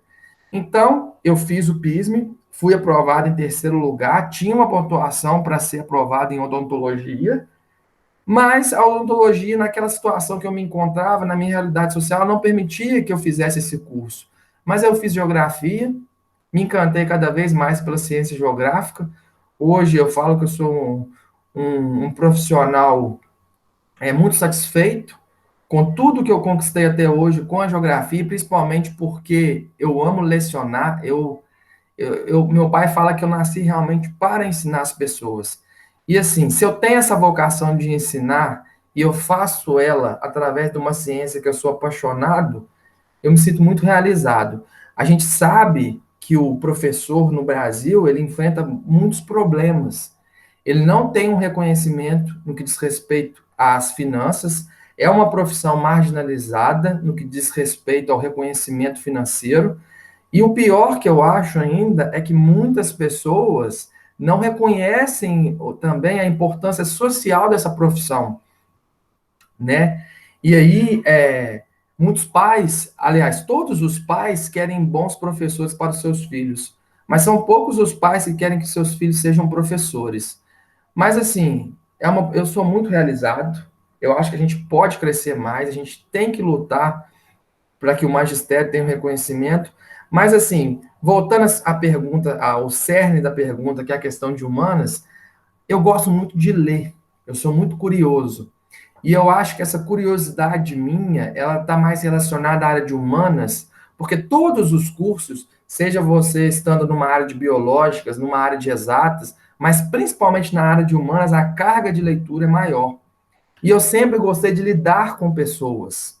E os cursos de humanas, a geografia, a história, ciências sociais, filosofia, serviço social, economia, administração, ciências contábeis, são profissões onde você vai ter uma relação direta com a pessoa e não com o método, como, por exemplo, na engenharia, entendeu? As ciências da saúde também têm uma relação direta, mas nas humanas, mais ainda, como, por exemplo, uma psicologia, entendeu? Eu acho que o fato de gostar de pessoas, de estar com pessoas e principalmente de resolver problemas que possam, de uma forma geral, melhorar a vida das pessoas, não que as outras áreas não façam isso, mas é porque eu acho que, o próprio nome diz, né, as ciências humanas, elas são voltadas mais para o humano, mais do que para a técnica, e eu me encontro mais nessa área. Por exemplo, na minha outra formação, que é de administração, a área que eu mais gosto é justamente a gestão de pessoas. Então, assim, eu acho que o que me levou para humanas foi isso. O fato de gostar de me relacionar com as pessoas e também o fato de gostar muito de ler, porque um curso de humanas você vai ler muito, tá bem? É realmente muito interessante e, pelo que você disse, não é para qualquer um aí não, humanas não. E quais recursos e ferramentas mais importantes para uma aula de geografia? Olha, eu costumo te falar que na aula de geografia, um recurso físico muito importante. Olha, eu tô para te falar que são poucas as vezes, eu acho que eu posso contar nos dedos. Quando eu entrei em sala de aula e não levei um mapa. O mapa é muito, mas muito importante numa aula de geografia. Porque a geografia, ela é uma ciência do espaço. Então, por exemplo, a história, ela apresenta para os alunos o tema Guerra Fria, assim como a geografia também. A história, ela apresenta o percurso histórico da Guerra Fria, ou seja, do início até o fim, relatando as datas e os momentos históricos no qual esse fenômeno Guerra Fria esteve inserido. A geografia, ela também conta de uma maneira menos profunda sobre essa parte histórica da Guerra Fria. No entanto, o foco da geografia, por exemplo, na Guerra Fria, é a modificação que essa guerra fez no espaço geográfico. Então, por exemplo, nós temos um mapa da Europa antes da Guerra Fria e um mapa da Europa pós-Guerra Fria. Então, assim, qualquer fenômeno que você explique na ciência geográfica, seja um fenômeno demográfico, por exemplo, como o aumento ou diminuição da taxa de natalidade, ou então um fenômeno atmosférico, como os furacões, você precisa que o aluno entenda aquilo de maneira espacial. A geografia requer que o aluno compreenda o cerne do problema, a sua formação, sua origem, possíveis formas de resolver esse problema, mas, acima de tudo, nós temos que entender a espacialidade desse problema. A geografia, ela é, acima de tudo, uma ciência espacial. Então, assim, Na sala de aula, o recurso mais importante é o mapa. Seja um mapa ali no livro, tá? Mas principalmente aquele mapa mesmo que o professor carrega debaixo do braço e coloca lá no quadro. Às vezes, em escolas que eu não consigo um mapa específico para determinada coisa, eu desenho aquele mapa no quadro. É muito comum, às vezes, eu desenhar mapa mundi no quadro, porque eu já tenho uma facilidade com desenho. Parece que o professor de geografia nasce com essa facilidade, porque eu tenho que riscar lá em determinados espaços, por exemplo, nos Estados Unidos, na Europa setentrional, na Sibéria, eu tenho que assinalar ali. Então, o mapa é o maior recurso físico para uma aula de geografia. E também, eu acho que para o profissional, o professor de geografia, é a atualização. O professor de geografia ele tem que estar atualizado. Se tem uma disciplina, uma ciência que o professor tem que sempre estar atento, é a geografia. Porque a geografia muda constantemente.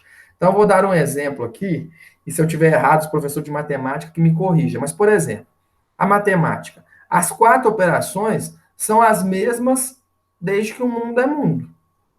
Agora, a geografia. Se eu for falar para você, por exemplo, a gente está tendo uma aula aqui sobre elementos demográficos. A gente vai falar sobre as taxas de natalidade. As taxas de natalidade no Brasil, elas eram mais altas, por exemplo, no período da década de 50 à década de 80, quando o Brasil passa por um processo no qual o saneamento básico evolui e chega a mais pessoas. Nós temos mais acesso, por exemplo, à vacinação. Então, isso faz com que as taxas de natalidade, as taxas de natalidade não, a expectativa de vida aumente. Tá? Isso vai aumentando, isso é uma coisa que explica. E aí, por exemplo, agora falando realmente da taxa de natalidade, você vê que naquele período, aumentando a expectativa de vida, a taxa de natalidade também era elevada, por quê? Porque nós não tínhamos desenvolvido no planeta, e principalmente chegando aqui no Brasil, métodos contraceptivos.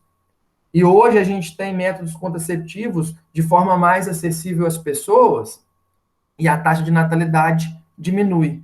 Então, a geografia está em constante modificação. Então, às vezes, por exemplo, eu te explico um fenômeno geográfico hoje de uma forma e na semana que vem eu tenho que te explicar de outra maneira. Então, assim, para uma aula de geografia ser aquela aula onde o aluno realmente possa compreendê-la, a gente precisa de um mapa e de um professor atualizado. Tiago, agora eu queria saber se você tem alguma orientação para quem esteja perdido, no caso, sem rumo do que fazer. Olha, normalmente a gente fica perdido mesmo. Quando a gente vai pensar numa profissão, porque é algo que vai decidir o futuro da nossa vida. Você vai viver daquilo ali. E quando você tem uma profissão e você gosta muito daquilo que você faz, você vive aquela profissão 24 horas por dia. É o que os administradores chamam de ociosidade produtiva. A gente tem que ter até o cuidado, por exemplo, eu que gosto muito das minhas profissões, a parte de geografia, que eu sou apaixonado, a parte da administração, eu tenho até que ter o cuidado para não ser chato, porque se deixar a gente senta num local para bater papo, no fim de semana a gente vai para um churrasquinho e eu quero estar falando daquilo. Mas isso significa que eu fiz a escolha certa. Então eu acho que primeiro, para você achar o seu caminho, você tem que primeiro eliminar aquilo que você não gosta. Então, por exemplo, se você é uma pessoa, um aluno, que você está no ensino médio, e você tem certeza que você não gosta de matemática, tente não fazer um curso de engenharia, por exemplo. Se você não gosta de ler, eu não te recomendaria, por exemplo, apesar de que a leitura ela está presente no seu dia a dia, você tem que, de alguma forma, trabalhar isso em você, eu não te indicaria, por exemplo, um curso de Direito, um curso de Administração, um curso de Geografia, um curso de Psicologia. A primeira coisa é pensar assim, o que eu não gosto na escola? Tirando o que eu não gosto na escola, gente, o que eu não gosto eu falo de disciplina. Lembrando que nem sempre o que faz bem para você é o que você gosta. Então, assim, mas a gente não tem afinidade com tudo. Isso é algo real na nossa vida. Então, pensar primeiro no que eu não queria para minha vida o tempo todo. Aí você já elimina um monte de coisa. Segundo, não pensar só na questão financeira para uma profissão. É lógico que o dinheiro é importante, nós não podemos ser hipócritas. Só que eu te falo por experiência de coisas que eu já fiz antes da minha formação, lá quando eu era adolescente, que eu trabalhava porque eu precisava de dinheiro para ter as minhas coisas pessoais, porque o meu pai, por mais que quisesse me ajudar, ele não tinha condições. Eu tive afazeres que eu ganhava mais do que em outros, só que chegou um momento para mim que era insuportável aquele a fazer, porque eu não gostava daquilo. Então, as minhas dicas são: pense naquilo que de forma alguma você não gosta, e aí pense mesmo nas disciplinas, porque o ensino médio, as matérias que você está aprendendo, mais do que a sua formação enquanto ser humano, isso vai respingar em escolhas profissionais suas. Entendeu? Então pense naquilo que você não gosta para você já ir eliminando. E outra, não pense só em dinheiro. Pense no quanto você pode estar feliz executando uma tarefa, trabalhando em uma determinada área e o poder de transformação que você vai ter com aquela profissão na vida de pessoas. Porque, gente, não há nada mais gratificante, vou te falar, por exemplo, da minha área, do que um aluno chegar e falar assim: nossa, professor, aquilo que você me explicou caiu no vestibular. Nossa, professor, eu consegui pensar um problema da minha vida de acordo com uma aula que você me deu. Então, assim, vamos pensar nisso, pensar na sua satisfação pessoal, não pensar só no dinheiro, óbvio que é importante, tá? E eliminar aquilo que você não gosta. Eliminar aquilo que para você não tem uma familiaridade, você não quer aquilo para sua vida toda, porque isso faz toda a diferença, porque a sua profissão vai nortear o resto da sua vida. É muito interessante. Você, na sua fala, você disse que me pareceu uma pessoa bastante organizada. E eu queria saber como você está preparando as suas aulas. Você também disse que a geografia é uma matéria muito intensa, que se muda o tempo todo. Então, eu gostaria de saber como você está se mantendo informado, como você faz para se manter por dentro de tudo. Ótima pergunta, Vinícius. Olha, eu leciono desde 2012, né? Então tem 9 anos que eu já estou em sala de aula. Isso faz com que os conceitos técnicos da geografia, ou seja, aquilo que não vai mudar, no sentido de que, por exemplo, se eu for explicar uma taxa de natalidade, a continha lá que eu vou explicar para você vai ser a mesma, porque é uma parte exata dentro da geografia. A geografia também ela tem esse destaque, que ela mistura ciências humanas, ciências exatas e ciências biológicas. Você tem que saber um pouquinho de tudo. Então, tem essas partes que são exatas que não vão modificar, assim como, por exemplo, na geografia. Então, isso já fica automático para mim. E aí, só que muitas, por exemplo, se eu for falar de questões relacionadas à Guerra Fria. Então, por exemplo, a gente sabe que muitas das vezes a gente pode estar vivendo uma nova Guerra Fria, principalmente com embates no campo político e econômico entre Estados Unidos e China, entre Estados Unidos e Rússia. Então, assim, as minhas aulas, a parte teórica da geografia, é praticamente já um. Eu já sou um robozinho que diz respeito a isso. Só que eu tenho que incrementar essas minhas aulas. Então, eu tento me manter muito atualizado. E eu tento uma atualização de forma imparcial. Eu vejo e tento ver, quase sempre eu consigo, 4 jornais por dia. Que são, eu vejo um jornal da Rede Globo, um jornal do SBT, um jornal da Bandeirantes e um jornal da CNN. Tá? São os jornais que eu tenho mais acesso. E é interessante que você vê pontos de vista diferentes sobre o mesmo assunto.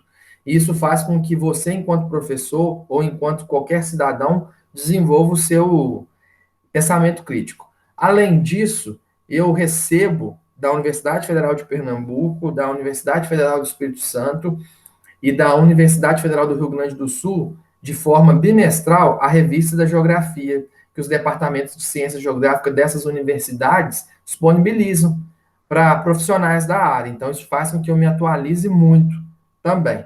Além disso, para que eu esteja muito atualizado para os meus alunos, pois eu não sei tudo, várias vezes eu estou aprendendo com eles, eu pego todo fim de ano todo fim e início de ano, eu pego a prova da USP e da Unicamp, que são os vestibulares mais difíceis do Brasil, e faço essa prova, a prova objetiva e a prova discursiva. E depois eu vou no gabarito ver o que eu acertei e o que eu errei. Graças a Deus eu acerto cerca de 90, 95% da prova. Mas aí eu caio naquilo que eu falei para vocês, aquilo que eu erro me gera um aprendizado. E aí eu já aprendo aquilo para poder levar para a sala de aula. Então, assim, eu me mantenho atualizado nos jornais televisivos, na internet, nas revistas periódicas que eu recebo das universidades, que são revistas da área de geografia, né? E também correndo atrás mesmo de informações, buscando, porque como eu disse para vocês, a geografia é uma ciência muito mutável.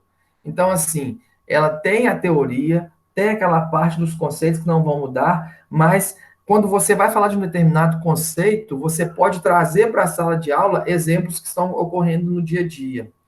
Eu falo que a geografia, se a escola não tivesse a geografia, nós seríamos, abre aspas aí, bem bobinhos no que diz respeito aos acontecimentos do mundo, porque ela realmente é uma ciência que apresenta para a sociedade, para o cidadão, uma visão muito abrangente de tudo que ocorre no nosso planeta.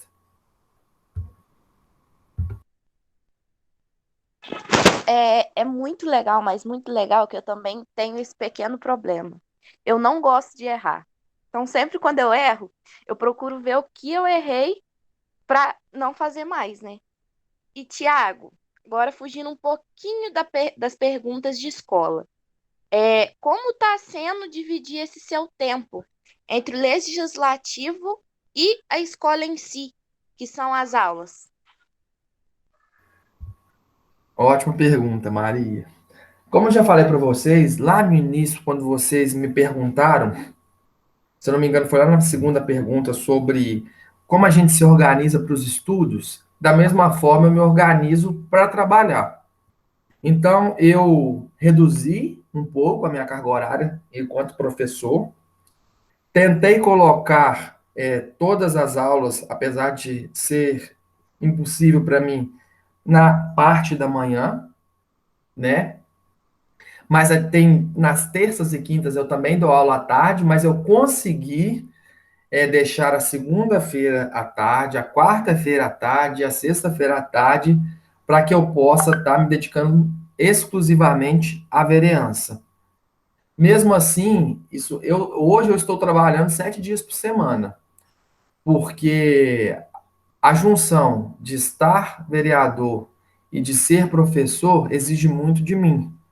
Tá? Aqui em casa o pessoal fica até muito preocupado comigo, porque eles falam que eu vou ficar doido, de tanto que eu estou trabalhando, mas eu gosto. Como eu falei para vocês, quando vocês fazem algo que vocês gostam de fazer, você está trabalhando, mas ao mesmo tempo você está se divertindo. Essa é a expressão mesmo, se divertindo, porque é bom, é uma diversão séria, tá? Eu sempre falo e eu deixo muito bem claro que eu estou vereador. O que eu sou é professor. Então, de forma alguma, estando vereador, a qualidade do meu trabalho enquanto professor pode cair. Isso não vai acontecer. Isso aí, qualquer aluno que está tendo contato comigo, agora que eu estou vereador e antes de estar na vereança, sabe da minha dedicação. Então, eu tento manter a minha qualidade e eu, graças a Deus, eu estou conseguindo no que diz respeito a lecionar. E na vereança a mesma coisa. Eu crio horários, eu me organizo de forma a fazer com que o meu trabalho seja de qualidade, tá? Muitas pessoas pensam, a grande maioria, infelizmente, que o trabalho do vereador é estar na reunião ordinária. Essa é a parte menos importante. A parte mais importante é o trabalho do vereador por trás disso tudo. Quando a gente vai ali na reunião ordinária, o que está sendo dito ali, o que foi levantado em questão, é um trabalho que você fez por trás de tudo isso. Então, assim, às vezes eu me sinto até meio sufocado, porque a tecnologia, ou seja, o mundo globalizado que nós estamos vivendo, ele permite que as pessoas tenham mais acesso a você. Isso é realmente muito importante, porque eu recebo muito pedidos e demandas dos munícipes, principalmente pelo WhatsApp. Isso facilita muito o nosso trabalho. No entanto, a gente tem que ter um cuidado também, porque o vereador, ele é um ser humano. Então, se você também não tiver o cuidado de, poxa, eu preciso de um tempo para mim. Por exemplo, no domingo, eu faço no domingo, por exemplo, um horário sabático para mim. O que isso quer dizer? Um horário onde eu vou descansar. Então, a partir das 14 horas no domingo, eu tenho que me afastar um pouquinho dessa rotina de vereança e de escola, porque senão eu fico meio doido. Então, o que eu faço? Eu pego e vejo que o assunto que chega no meu WhatsApp é relacionado a tais conteúdos, ou seja, escola ou vereança, aí eu não atendo e só na segunda-feira que eu vou atender e responder as pessoas, porque eu também preciso desse tempo. Eu preciso ter esse descanso para que, enquanto professor, enquanto vereador, eu possa integrar para a sociedade um serviço de qualidade. Então, assim, eu estou muito organizado. Eu sou uma pessoa muito organizada. Eu vou elencando o que chega primeiro para mim, eu não passo nada na frente. Então, se a Maria Paula trouxe uma demanda lá do bairro da Poço da Pedra e o Vinícius trouxe uma demanda lá do bairro Piúna, a Maria Paula chegou primeiro para mim, eu vou tentar resolver o problema dela primeiro. E o do Vinícius depois, que está em segundo plano. Obviamente, se o do Vinícius for uma coisa muito mais importante, muito mais urgente, a gente tenta fazer essa realocação de prioridade. Mas quase sempre dá certo fazendo uma prioridade, né? Daquilo que chega até você. E é isso, é organizar e sempre falar a verdade para o cidadão. Porque muitas pessoas chegam ao vereador com muita expectativa da demanda que está trazendo e que nós, enquanto representantes da população, vamos resolver aquilo de cara. E não é assim. E a população também ela tem que compreender mais a função do vereador e até onde o vereador pode atuar. Por isso que é muito importante que vocês, jovens, que estão no parlamento jovem, façam a diferença na sociedade com tudo que vocês vão aprender. Porque muitas vezes chegam para a gente aqui, enquanto vereador, uma demanda que cabe ao executivo. Às vezes você explica à população, olha, eu posso ir até que levei para o executivo tal demanda, mas agora depende deles. Tem gente que fica com raiva de você. Mas eu acho que é melhor você dar um não verdadeiro do que uma meia verdade. Então, assim, as demandas chegam, a gente corre atrás porque é nossa obrigação, só que nós não temos uma varinha mágica. Entendeu? Nós temos que mostrar a verdade para a população. E lembrando que sempre tudo que for executado, for feito pelo vereador, tem que ser dentro da lei, tá? Nós não podemos iludir as pessoas. Existe uma Constituição federal, existe uma Constituição estadual e existe uma lei orgânica municipal que vai delimitar até onde o vereador pode agir. Mas, terminando a pergunta aqui sua, Maria, eu tenho que me organizar demais. Eu tenho agenda, eu tenho até um calendário que eu coloco aqui no guarda-roupa do meu quarto para eu poder me organizar. Coloco um lembrete no celular quando eu marco uma reunião com um cidadão, só assim para eu conseguir dar conta. Mas graças a Deus eu consigo. Porque, mais uma vez, enfatizo aqui, faço coisas que eu gosto. Daí a importância de quando você for escolher a sua profissão, pensar realmente naquilo que você tem mais tendência a gostar, porque fazendo o que você gosta e sendo uma pessoa organizada, tudo dá certo. Estamos chegando ao fim da nossa entrevista. Você tem mais alguma dica ou algo a mais que está querendo nos dizer? Olha, a dica que eu dou para vocês, quem está nos ouvindo aqui, os ouvintes da Rádio Serrana, e os alunos em especial, primeiro é que estudem. Se a vida está difícil estudando, imagina sem o estudo, sem o conhecimento. Porque o conhecimento ninguém te tira. O conhecimento é seu. Então, estudem, estipulem metas e objetivos na sua vida. Quando você estipula metas e objetivos, reais, obviamente, a gente não pode, abrir aspas aí, criar um delírio na nossa cabeça com sonhos que sejam quase impossíveis, vamos subir um degrau de cada vez, a gente consegue. Você tem que acreditar em você. Eu vejo o meu passado e vejo aonde eu cheguei, eu fico muito feliz. Mas tudo foi fruto de muito esforço, de muita força de vontade. Porque muitas vezes a pessoa chega até você e fala que você teve sorte. Eu, particularmente, eu não acredito em sorte. Eu acredito em trabalho. Então, se eu conseguir ser o primeiro da família a ter nível superior, e abrir portas para os meus familiares, demonstrando o quanto é possível, e a gente vai, querendo ou não, quando você conquista algo, você passa a ser uma referência para outras pessoas, você abre portas, não só para você, mas para outros cidadãos que vão se espelhar em você. Então, a dica que eu dou é: estudem, corram atrás, jovens, se envolvam com a política, tirem de vocês essa imagem de que política é só coisa errada. Não. A política, ela é algo que está na sua vida o tempo todo. Política é a sua capacidade de articular. E se você é uma pessoa boa, porque o que existe são pessoas boas e pessoas ruins nos vários locais, nos vários grupos sociais, e no caso da política não ia ser diferente, o que existe são pessoas boas ou ruins. Então, pessoas boas têm que adentrar mais na política. Porque a política, ela abre o espaço para que você realmente, com mais facilidade, porque você ocupa uma posição de autoridade, não de autoritarismo, você pode sim transformar a vida das pessoas. Muitas pessoas chegam até mim e falam assim: Thiago, o que você pensa? Você pensa em se tornar um prefeito da cidade? Gente, eu não sei nem o que vai acontecer comigo daqui a 10 minutos. O que eu sei é que, enquanto eu estou vereador, eu quero fazer a diferença para a minha cidade. Eu só penso no coletivo. Eu penso no artista, no comerciante, na periferia, no centro, na zona urbana, na zona rural. Então, o que eu deixo para vocês é: estudem, envolvam com a política.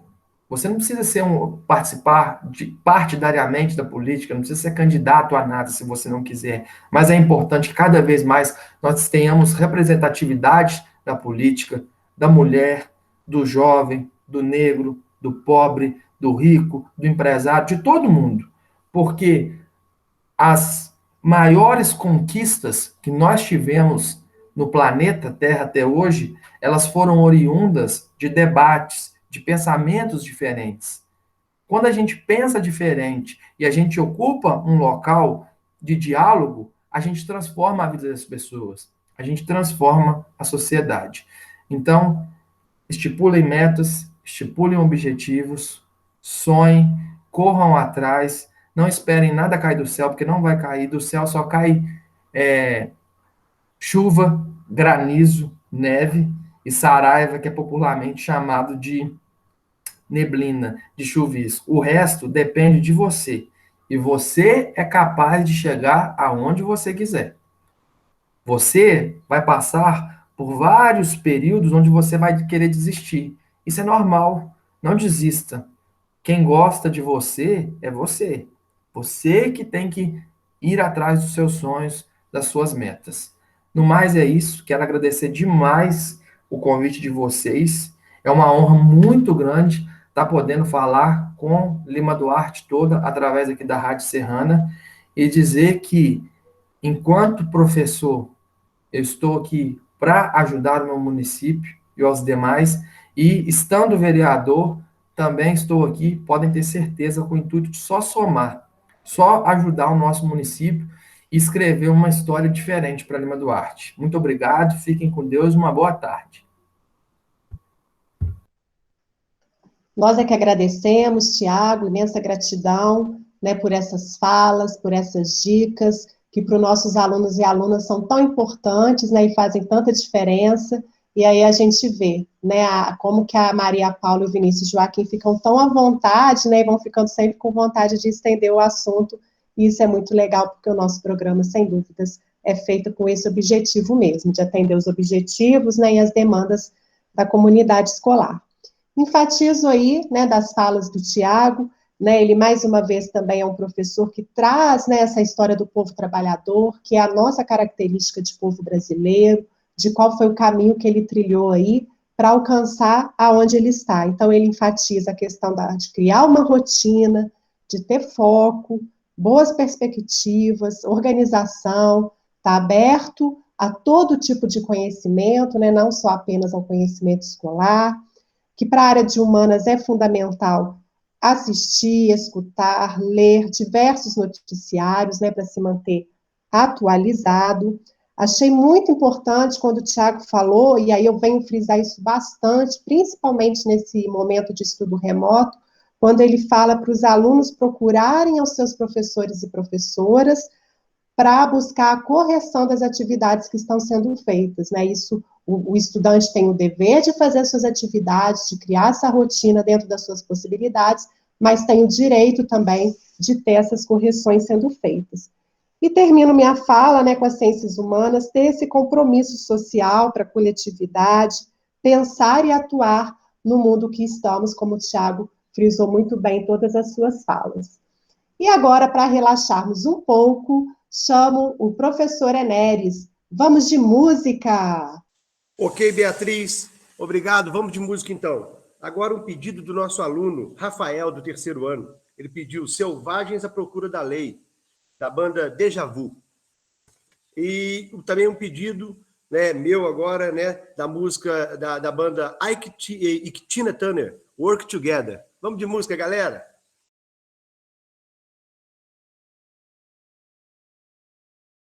Boa tarde a todos. Vamos dar sequência ao nosso programa com o bloco 4, que é o bloco de encerramento. Gostaria muito de agradecer a todos os ouvintes, né, da nossa extensa comunidade Lima Duarte, pessoal do Capoeirão, um abraço, Bia, pessoal do Manejo, pessoal de Orvalho, pessoal da cidade, em especial o professor Leonardo, o professor Tiago, muito obrigado pelo enriquecedor diálogo que aconteceu hoje à tarde. E agora eu vou passar para a nossa querida Valquíria. Valquíria, com você. Oi, Lídio, boa tarde. Eu quero fazer aqui a nossa recapitulação dos blocos, o que nós ouvimos hoje no nosso programa. No primeiro bloco, nós ouvimos os informes da escola com a professora Poliana. Nós também começamos a entrevista, né, do professor Henrique Macedo com o professor Leonardo de Abreu Voit, que é professor de educação do campo, e ele nos trouxe a sua narrativa, a sua experiência com a educação trabalhada a partir da pedagogia da alternância, da educação do campo, entre outros assuntos muito interessantes. Essa entrevista durou o primeiro bloco e também o segundo bloco. No terceiro bloco, nós ouvimos uma entrevista com a professora Beatriz e dos alunos Vinícius, Joaquim e Maria Paula, com o professor Tiago Silva. Então, este foi o nosso programa de hoje, nossa 11ª edição do programa Adalgisa na Rádio. Eu deixo aqui o meu agradecimento a todos os ouvintes, deixando também a oportunidade que vocês participem, nos procurem, podem ligar na rádio, pedir algumas músicas, podem entrar em contato conosco, os nossos queridos alunos, através dos nossos grupos de WhatsApp, para pedir músicas, para participar do nosso programa. Todos são bem-vindos. Muito obrigada a todos, um abraço. E eu deixo vocês até o nosso próximo programa na quinta-feira que vem. Ok, Valquíria, voltamos aqui com mais um pedido de música, um pedido até muito propício para o momento, é o pedido do professor Lídio com a música Faroeste Caboclo. Gente, muito obrigado a todos, aqui da Serrana FM 87.9, e vamos de música!